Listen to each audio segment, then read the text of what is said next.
Assalamualaikum warahmatullahi wabarakatuh. Saya Suci Fitria. Di sini saya akan menyampaikan materi pertama, yaitu neuron.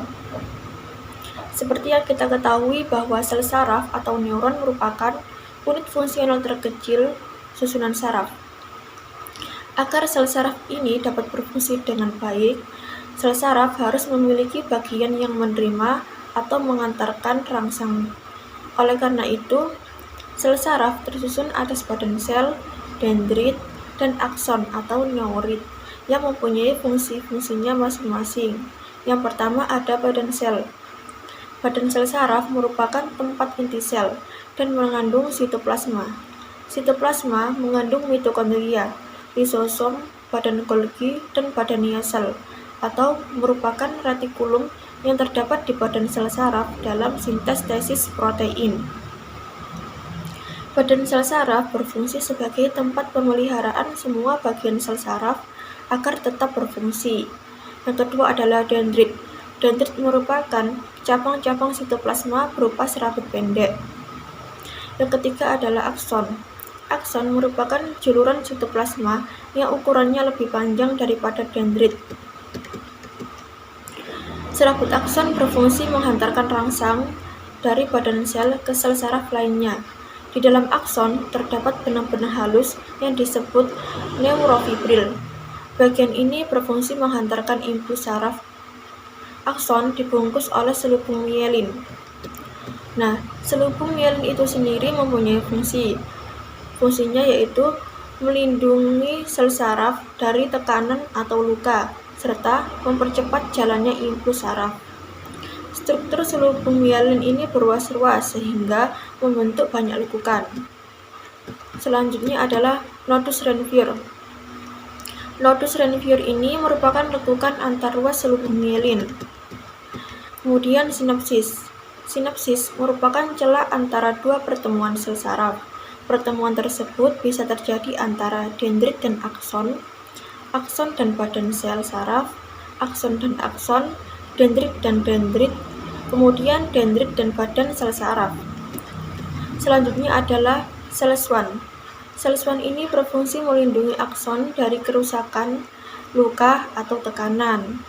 Sedangkan nukleus dalam nomenklatur susunan saraf selain sebagai inti sel, nukleus memiliki arti lain, yakni kumpulan badan sel saraf yang berada dalam susunan saraf pusat. Fungsi utama dari nukleus adalah untuk menjaga integritas gen-gen yang ada dan juga mengontrol aktivitas sel dengan mengelola ekspresi gen. Selanjutnya yaitu bentuk-bentuk sel saraf berdasarkan strukturnya. Bentuk-bentuk ini dibagi menjadi 3. Yang pertama, sel saraf unipolar. Sel saraf unipolar mempunyai satu juluran badan sel yang bercabang menjadi akson dan dendrit. Yang kedua adalah sel saraf biopolar. Sel saraf biopolar dikatakan sebagai sel saraf biopolar jika terdapat juluran dendrit dan juluran akson. Yang ketiga adalah sel saraf multipolar, mempunyai banyak juluran dendrit dan hanya memiliki satu juluran akson. Selanjutnya adalah fungsi-fungsi dari neuron. Yang pertama, menghubungkan impuls ke pusat saraf atau neuron sensorik. Pada neuron sensorik, bagian dendritnya akan berhubungan dengan organ reseptor, sedangkan aksonnya berhubungan dengan neuron lain. Yang kedua adalah menyampaikan impuls dari pusat saraf ke organ target atau neuron motorik. Dendrit akan berhubungan dengan sistem saraf pusat, sedangkan aksonnya berhubungan dengan organ efektor. Yang terakhir adalah menghubungkan antara neuron sensorik dan motorik atau disebut interneuron. Bagian interneuron yang menghubungkan antar neuron di otak dinamakan neuron konektor. Sementara itu, interneuron di sumsum tulang belakang disebut neuron adjustor. Baik, saya Firda Putri Narasuti akan menjelaskan bab resting membran potensial atau biasa disebut potential membran istirahat. Sebelum kita membahas pada bab tersebut, kita akan membahas lebih dahulu mengenai potential membran. Potential membran merupakan perbedaan antara muatan listrik di luar sel dengan di dalam sel. Nah, bagaimana cara kita mengetahui potensial membran tersebut?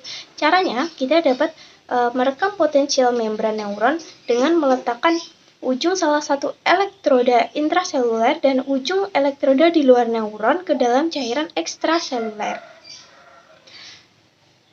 Apa sih yang dimaksud dengan resting membran potensial? Nah, jawabannya, resting membran potensial atau bisa disebut resting membran istirahat merupakan kondisi potensial di dalam neuron lebih kecil dibandingkan kondisi potensial di luar neuron.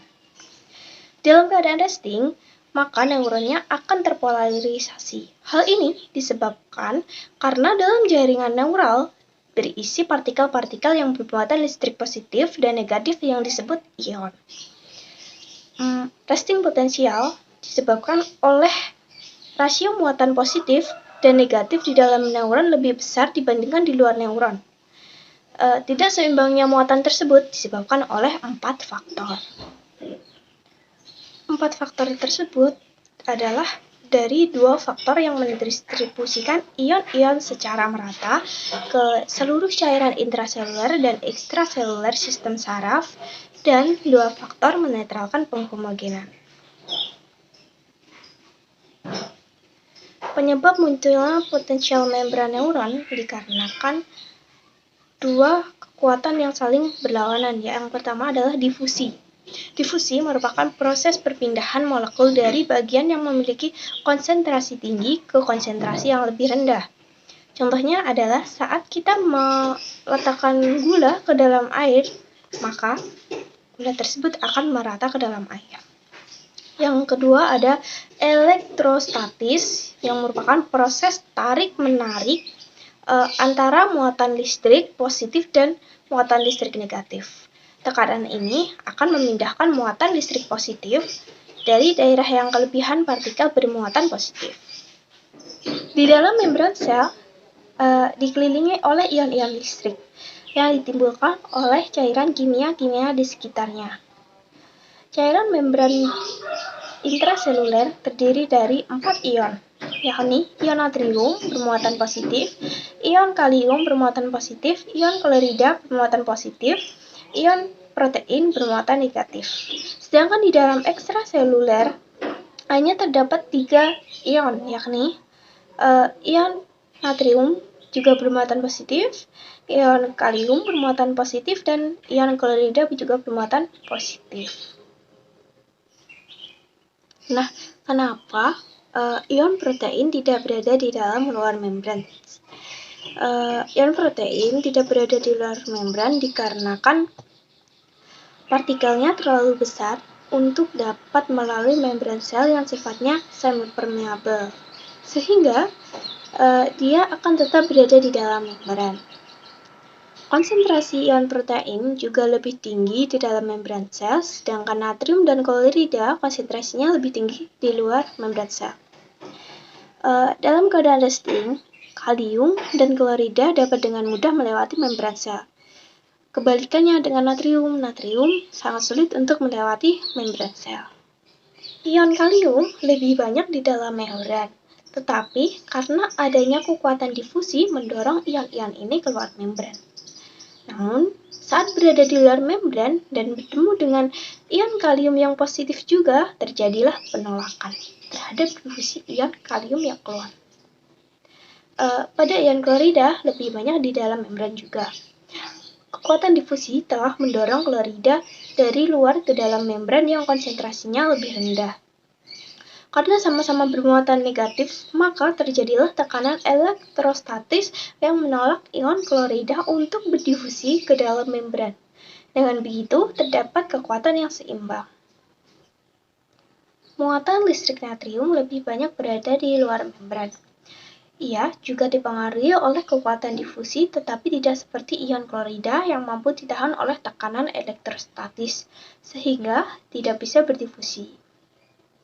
Ion natrium tidak mampu ditahan dengan tekanan elektrostatis dikarenakan pada bagian di dalam membran, ion natrium bermuatan negatif, dan di luar membran ion natrium bermuatan positif, sehingga terjadilah proses tarik-menarik.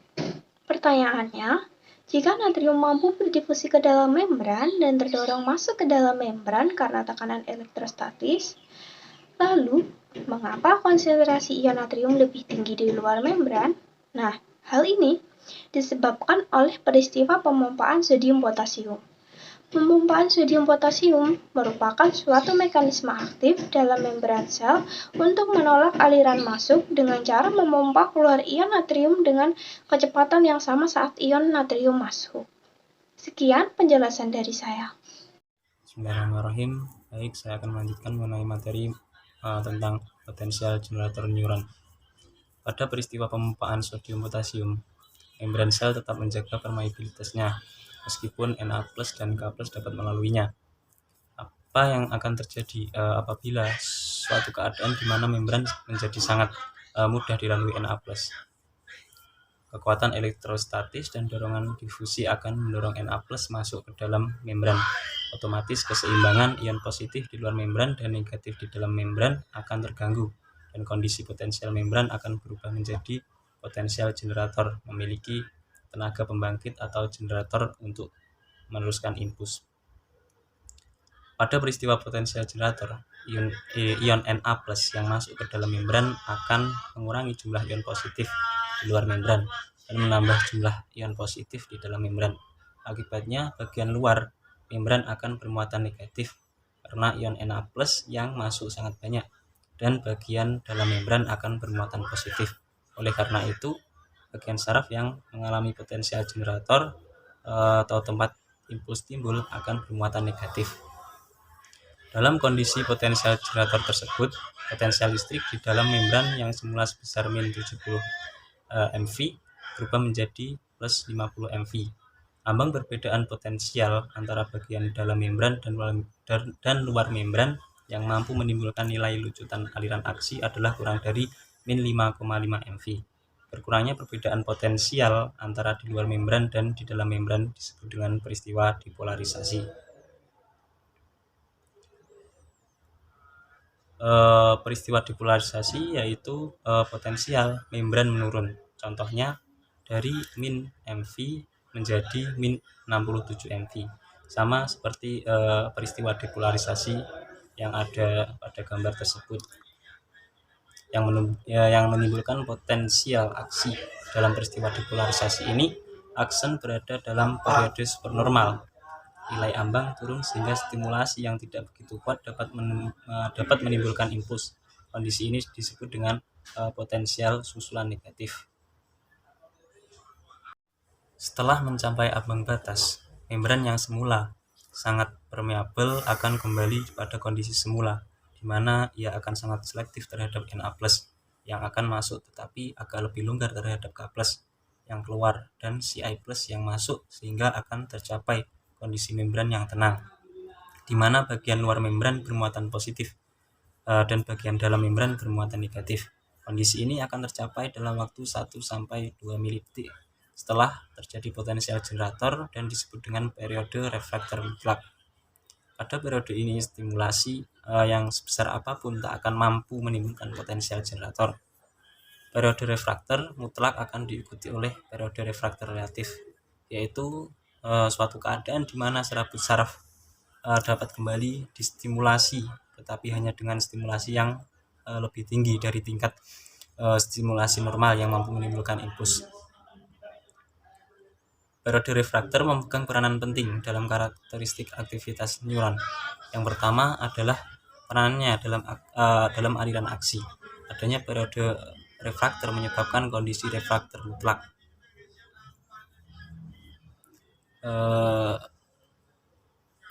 Adanya periode refraktor menyebabkan kondisi aliran aksi hanya dapat berlangsung searah karena bagian yang ditinggalkan dalam kondisi refraktor mutlak. tidak dapat distimulasi kembali kecuali bila terjadi hal-hal yang luar biasa. Kedua, peranan periode refraktor adalah dalam laju atau kecepatan aliran aksi. Intensitas stimulasi yang besar akan menambah laju aliran karena setelah periode refraktor mutlak terjadi, aliran dapat tetap diteruskan pada periode refraktor relatif. Tetapi intensitas stimulus yang rendah baru dapat diteruskan apabila periode refraktor mutlak dan periode refraktor relatif sudah tercapai. Potensial aksi akan mengalirkan aliran aksi aliran listrik yang dapat meneruskan impuls yang diterima oleh bagian saraf tersebut ke bagian saraf yang lain dan sifatnya irreversible atau tidak dapat berbalik arah kecuali dalam kondisi tidak normal. Seperti yang dikatakan tadi, aliran aksi sifatnya searah kecuali terdapat kondisi khusus. Oleh karena itu, aliran aksi atau potensial aksi ini terdiri dari dua macam aliran. Yang pertama yaitu aliran bifasis, adalah terjadinya dua aliran yang arahnya saling bertentangan. Kemudian yang kedua ada aliran monofasis, yaitu hanya terjadi satu arah aliran. Pada serabut saraf yang diselubungi oleh myelin, impuls hanya dapat timbul di node of Cranfield, sehingga alirannya terjadi secara meloncat-loncat, saltatoris. Kondisi tersebut menyebabkan hantaran impuls berlangsung lebih cepat lagi. Kecepatan hantaran sebanding dengan tebal akson. Hal tersebut menunjukkan bahwa semakin tebal akson, semakin cepat impuls dihantarkan. Pada saat terjadi stimulus, neuron umumnya mengeluarkan cairan kimia yang disebut dengan neurotransmitter yang berdifusi di sekitar celah-celah sinapsis dan berinteraksi dengan molekul reseptor di membran sel tujuan. Pengaruh neurotransmitter akan menimbulkan dua macam peristiwa, tergantung dari struktur neurotransmitter dan reseptor penerimanya. Peristiwa tersebut adalah yang pertama depolarisasi yang sudah kita bahas sebelumnya, dan yang kedua adalah hiperpolarisasi, yaitu potensial membran meningkat, misalnya dari min 70 MV menjadi 72 MV. Dalam peristiwa hiperpolarisasi ini, akson berada dalam periode subnormal atau periode Debye. Nilai ambang naik sehingga stimulasi harus lebih kuat lagi agar dapat menimbulkan impuls. Kondisi ini disebut dengan potensial susulan positif. Baik, yang selanjutnya adalah karakteristik potensial postsinapsis. Potensial postsinapsis muncul pada sinapsis tunggal dan hanya memiliki efek yang terbatas dalam menimbulkan neuron postsinapsis yang lain. Efek yang timbul sangat tergantung pada keseimbangan antara sinyal-sinyal excitatory dan inhibitory yang sampai pada akson hillock, tempat pertemuan antara soma sel dan akson. Kemudian penjumlahan potensial postsinapsis. Ada dua macam penjumlahan postsinapsis, yaitu penjumlahan spasial dan penjumlahan temporal. Pada gambar di samping dapat kita lihat peristiwa penjumlahan spasial, yaitu penjumlahan yang potensial postsinapsisnya berasal dari dua macam sinapsis. Neuron A dan B bersifat meningkatkan, sedangkan neuron C dan D bersifat menghambat. Bila potensial postsinapsis neuron A dan B dijumlahkan, maka akan timbul impuls excitatory yang semakin besar. Demikian pula halnya dengan penjumlahan potensial postsinapsis neuron C dan D akan meningkatkan impuls inhibitory. Sedangkan penjumlahan antara impuls A dan C akan menimbulkan reaksi yang menetralkan. Pada penjumlahan temporal, potensial postsinapsis yang dijumlahkan berasal dari sinapsis yang sama. Contohnya dapat kita lihat pada gambar di samping. Pada gambar tersebut tampak bahwa sinapsis di A akan menimbulkan efek excitatory, sedangkan sinapsis di B akan menimbulkan efek inhibitory.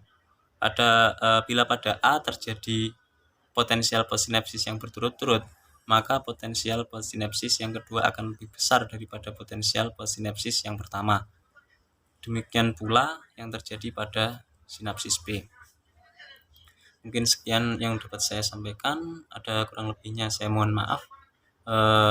Untuk selanjutnya akan disampaikan oleh rekan saya. Terima kasih. Warahmatullahi wabarakatuh. Saya Dila Hasana akan melanjutkan dari pemateri sebelumnya, transmisi sinapsis. Sinapsis jarak terdekat antara neuron yang satu dengan yang lain, di mana sinyal-sinyal kimiawi ditransmisikan. Niputu Winda menyebutkan bahwa sinapsis berfungsi sebagai suatu dioda yang mentransmisikan potensial aksi dari membran presinap melalui suatu celah sinap. Membran presinap juga mengandung voltage gated ion channel. Transmisi sinyal pada sinapsis dimulai ketika potensial aksi mencapai voltage gated ion channel. Sinapsis adalah bagian yang menyambungkan terminal buton sehingga sebagian sensor dari sel pengirim ke bagian soma atau membran dendrit sel penerima. Jadi, transmisi sinapsis adalah transmisi kimia berdasarkan sinyal-sinyal dari suatu neuron berkomunikasi melalui sinapsis dan melalui perantara substansi kimia, protein, asam amino, karbohidrat, dan asam nukleat yang dilepas ke terminal buton. Terminal buton adalah bagian akhir dari akson yang berbentuk sebagian kancing yang berfungsi melepas neurotransmitter dengan substansi transmitter yang berupa substansi kimiawi ke sinapsis, sehingga substansi neurotransmitter ini akan menentukan efek pembangkit atau efek penghambat. Tipe sinapsis dibedakan menurut hasil transmisinya. Cara transmisinya yaitu jumlah serabut saraf presinap dan postsinap. Sedangkan struktur dalam transmisi sinapsis yaitu yang pertama, sitoplasma berada dalam terminal buton yang terdiri dari pembuluh sinapsis yang terletak dekat membran presinaps.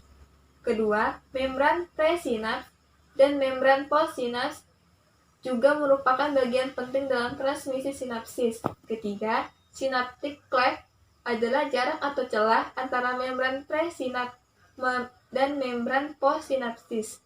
Keempat, cairan ekstrasel adalah cairan yang terdapat di synaptic cleft atau celah antara membran presinap dan membran postsinap yang akan menjadi tempat substansi neurotransmitter akan berdifusi. Kelima, axoplasmic transport adalah proses pengaliran neurotransmitter yang diproduksi oleh soma ke terminal buton melalui mikrotubulus di sepanjang akson. Sinapsis menurut hasil transmisi. Sinapsis dibedakan menjadi dua, yaitu sinapsis dengan transmisi pembangkit dan sinapsis dengan transmisi penghambat. Sinapsis dengan transmisi pembangkitan yaitu impuls saraf datang dari serabut prasinap, diteruskan dan diperkuat intensitasnya oleh serabut saraf postsinaps. Sinapsis dengan transmisi penghambat yaitu impuls saraf yang datang dari serabut saraf prasinaps, diperlemah intensitasnya atau tak diteruskan oleh saraf postsinaps.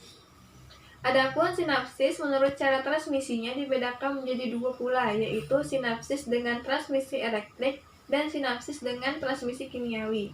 Sinapsis dengan transmisi elektrik yaitu impuls saraf elektrik yang datang dari serabut saraf presinap menyeberangi celah sinapsis tetap dalam bentuk stimulus elektrik sampai diteruskan oleh serabut saraf postsinaps. Tipe sinapsis ini didapatkan pada hewan yang berkembang evolusinya tergolong rendah. Sedangkan sinapsis dengan transmisi kimiawi yaitu impuls saraf elektrik yang datang dari serabut saraf presinaps diteruskan dalam bentuk pelepasan molekul-molekul kimia yang menyeberangi celah sinapsis sampai dilanjutkan dalam proses impuls saraf elektrik kembali pada serabut saraf postsinaps. Tipe sinapsis ini dapat ditemukan pada hewan mamalia.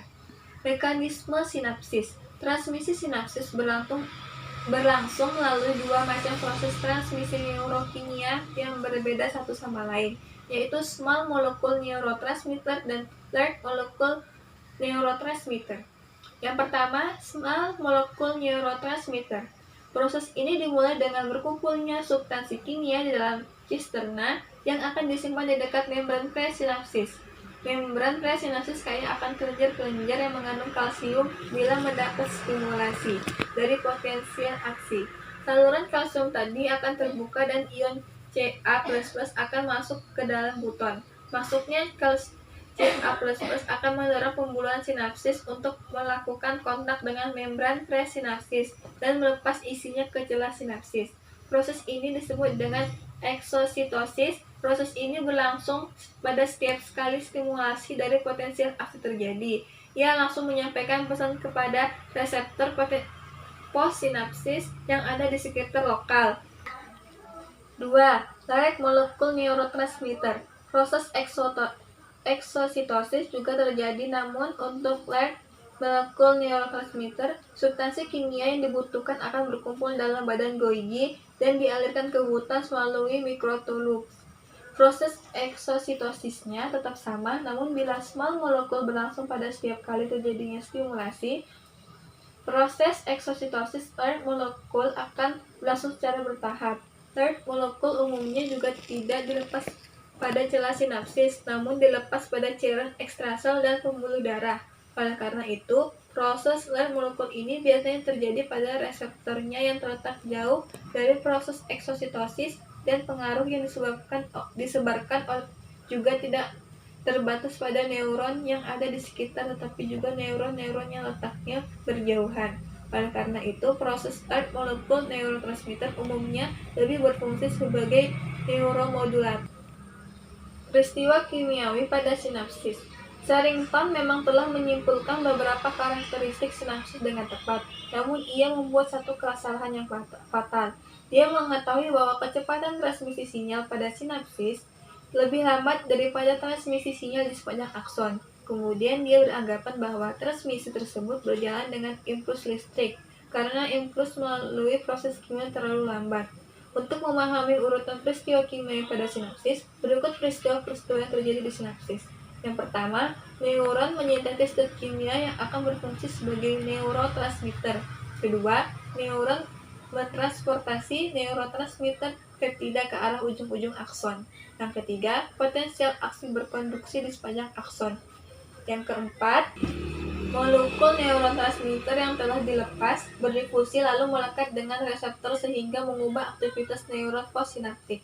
Yang kelima, neurotransmitter melepaskan diri dari reseptor. Yang keenam, molekul neurotransmitter dapat dibawa kembali ke neuroprasinaptik untuk didaur ulang atau dapat berdifusi dan hilang. Yang ketujuh, meskipun belum ada penelitian yang benar-benar memberikan jawaban, akan tetapi neuropossinaptik mungkin melepaskan pesan-pesan umpan balik negatif yang akan memperlambat pelepasan neurotransmitter baru oleh neuron postsinaptik. Mungkin sekian saja dari kami, kurang lebihnya mohon dimaafkan. Wassalamualaikum warahmatullahi wabarakatuh.